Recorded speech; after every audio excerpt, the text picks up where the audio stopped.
আমরা শেখ হাসিনার বিরুদ্ধে ফ্যাসিবাদের বিরুদ্ধে যেভাবে ফাইট করেছি, আবারও যদি কেউ শিক্ষার্থীদের অধিকারকে বানচাল করতে চায়, ডাকসু নির্বাচনকে বানচাল করতে চায় এবং রুখে দাঁড়ানোর চেষ্টা করে, আমরা ঢাকা বিশ্ববিদ্যালয়ের শিক্ষার্থীদেরকে সাথে নিয়ে আমরা তাদের বিরুদ্ধেও ফাইট করব।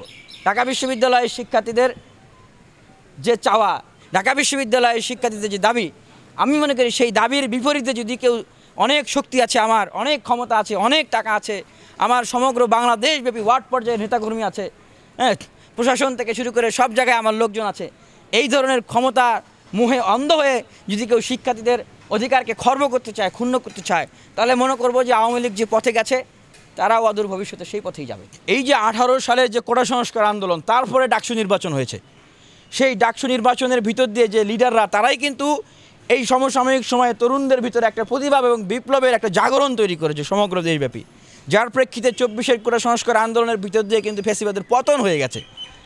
আমরা যে কোটা সংস্কার থেকে রাষ্ট্র সংস্কারের কথা বলছি, এই রাষ্ট্র ব্যবস্থার গুণগত পরিবর্তনের কথা বলছি, যেটার এই পাদপীঠ ঢাকা বিশ্ববিদ্যালয়, যেটার পাদপীঠ এই ঢাকা বিশ্ববিদ্যালয় কেন্দ্রীয় ছাত্র সংসদ।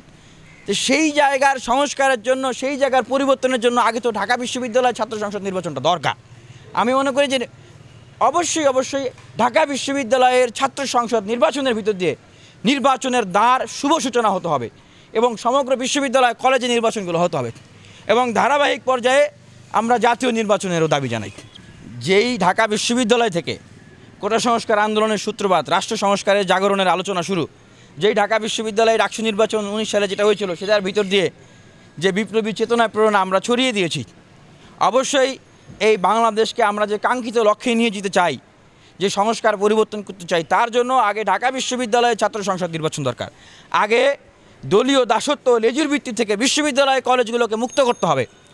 আগে বিশ্ববিদ্যালয় কলেজগুলোকে একাডেমিয়া বিশ্ববিদ্যালয়, গবেষণা বিশ্ববিদ্যালয় গড়ে তুলতে হবে, কর্মমুখী বিশ্ববিদ্যালয় হিসেবে গড়ে তুলতে হবে এবং অতীতের নয় পেশিশক্তি এবং কালো টাকার রাজনীতি যেন বিশ্ববিদ্যালয়ে কোনোভাবেই ঢুকতে না পারে সেই বন্দোবস্ত করতে হবে।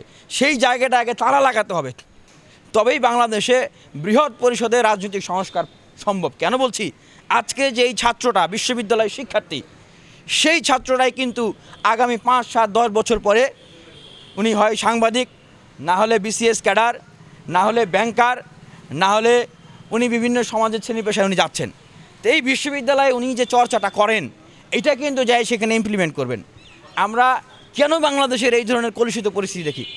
কারণ বিশ্ববিদ্যালয়ে যে ব্যাড রাজনীতি, ব্যাড কালচার যেটা শেখানো হয়, সেটারই কিন্তু ইমপ্লিমেন্টেশন হয় সেই জায়গায়। সেখানে গোড়ায় সংস্কারটা করতে হবে। বাংলাদেশের আমূল পরিবর্তন এখান থেকেই সম্ভব। আমরা শেখ হাসিনার বিরুদ্ধে, ফ্যাসিবাদের বিরুদ্ধে যেভাবে ফাইট করেছি, আবারও যদি কেউ শিক্ষার্থীদের অধিকারকে বানচাল করতে চায়, ডাকসু নির্বাচনকে বানচাল করতে চায় এবং রুখে দাঁড়ানোর চেষ্টা করে, আমরা ঢাকা বিশ্ববিদ্যালয়ের শিক্ষার্থীদেরকে সাথে নিয়ে আমরা তাদের বিরুদ্ধেও ফাইট করব। ঢাকা বিশ্ববিদ্যালয়ের শিক্ষার্থীদের যে চাওয়া, ঢাকা বিশ্ববিদ্যালয়ের শিক্ষার্থীদের যে দাবি, আমি মনে করি সেই দাবির বিপরীতে যদি কেউ অনেক শক্তি আছে, আমার অনেক ক্ষমতা আছে, অনেক টাকা আছে, আমার সমগ্র বাংলাদেশব্যাপী ওয়ার্ড পর্যায়ের নেতাকর্মী আছে, হ্যাঁ, প্রশাসন থেকে শুরু করে সব জায়গায় আমার লোকজন আছে, এই ধরনের ক্ষমতা মুহে অন্ধ হয়ে যদি কেউ শিক্ষার্থীদের অধিকারকে খর্ব করতে চায়, ক্ষুণ্ণ করতে চায়, তাহলে মনে করব যে আওয়ামী লীগ যে পথে গেছে তারাও অদূর ভবিষ্যতে সেই পথেই যাবে।